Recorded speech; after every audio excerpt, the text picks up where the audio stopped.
Goeiemôre almal, donderdagoggend. Vandag is dit die 16de Oktober, die jaar 2025. Lieflike dag ter Abba geskenk aan ieder en elkeen van ons. My naam is Sonja Gerber. Vandag gesels ons bietjie oor die dood. Dis mos nou 'n subject wat niemand oor wil gesels nie, nê? Niemand hou van die dood nie. Hulle wil nie daaroor praat nie. Wat is die dood? Vir my is die dood jy's verwyder van God af, as jy hom nie geken het nie. Andersins as jy doodgaan, maak jy eintlik jou oë hier toe en jy maak dit oop in die paradys. En dan is jy veilig by die Here. Maar in elk geval, kom ons hoor wat sê iemand anderste oor die dood. Die dood kruis een of ander tyd elke mens se pad. Alle mense moet sterf. Oor die dood het die Bybel baie te sê. Omdat die dood ook gelowig is en ook hulle geliefdes tref. Om God se volk uit Egipte te verlos, het die Here die Egiptenaars se eersgeborenes getref met die dood.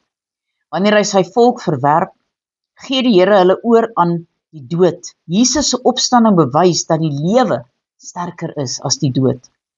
Mense wat in Christus glo, sterf ook, maar hulle het nie die dood, vir hulle het die dood 'n ander betekenis. Daarom skryf hulle ook, die gedagte aan die dood ontstel my glad nie.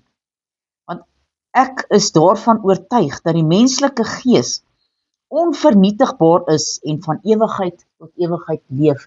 En so sê God se woord ook dis vir ons. Maar kom ons gaan lees gou-gou in God se woord oor die dood. Eksodus 12 hier vanaf vers 23 tot 28.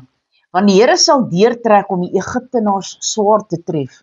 Maar wanneer hy die bloed sien aan die boodrempel en aan die twee deurposte, sal die Here by die deur verbygaan en die verderwer nie toelaat om in hulle huis in te gaan om te slaan nie. Onderhou dan hierdie saak as 'n insetting vir jou en jou kinders tot in ewigheid. En as julle in die land kom wat die Here aan julle gee, soos hy beloof het, moet julle hierdie diens onderhou. En as julle kinders vra wat beteken hierdie diens, moet julle sê, dit is die paasoffer aan die Here, wat by die huise van die kinders van Israel in Egipte verbygegaan het, toe hy die Egiptenaars getref het, maar ons huise gered het, toe het die volk in aanbidding neergebuis. En die kinders van Israel het gegaan en dit gedoen, soos wat die Here Moses en Aaron beveel het, dat hulle moet doen. Halleluja. Deuteronomium 30 vers 15 tot 18. Kyk, ek het jou vandag voorgehou, die lewe en geluk, en die dood en die ongeluk.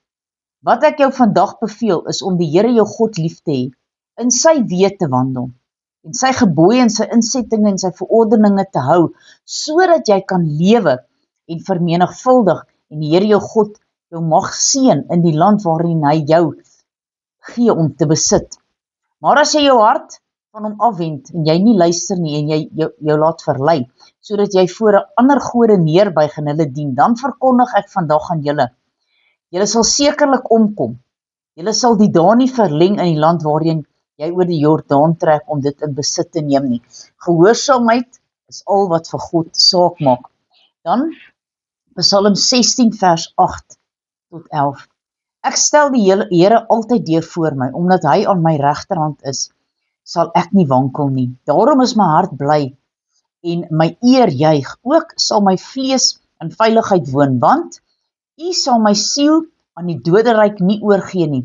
U sal nie toelaat dat U gunsgenoot verderwing sien nie. U sal my pad van die lewe bekend maak, versadiging van vreugde is voor U aangesig, lieflikheid in die regterhand vir ewig. Dan Psalm 116, verse 1 tot 15, danklied van 'n verloste.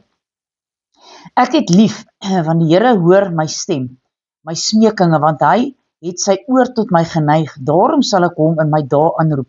Bande van die dood het my omring, en angste van die doderyk, skies tog, het my getref, en hy het benoudheid en kommer het ek gevind. Maar ek het die naam van die Here aangeroep, ag Here, red my siel, die Here is genadig en regverdig, en onse God is 'n ontfermer. Die Here bewaar die eenvoudiges, ek het swak geword, maar hy het my gehelp. My siel keer tot jou rus, want die Here het goed aan jou gedoen, want U het my siel gered van die dood, my oog van trane, my voete van struikeling. As ek wankel voor die Here van die Here in die lande van die lewenis, ek het geglo, toe het ek gespreek, ek is diep neergebuig, ek het in my angs gesê, Alle mense is leenaars. Wat sal ek die Here vergelde vir sy weldade aan my? Ek sal die beker van verlossing opneem en die naam van die Here aanroep. My gelofte sal ek aan die Here betaal in die teenwoordigheid van die ganse volk. Kosbaar is in die oë van die Here die dood van sy gunsgenote. Kom ons bid saam. Almagtige God en Hemelse Vader, Here, baie dankie dat ons vandag net weer eens kan besef, die dood vir ons as gelowiges is nie 'n ernstige saak nie. Dis net 'n kwessie van oorgaan van hierdie wêreld na 'n nuwe wêreld. Maar Here, ek bid vir die wat vrees in hulle harte het oor die dood, dat U vir hulle rustigheid en vrede daaroor sal gee, want U bly in beheer. Halleluja. Amen en amen.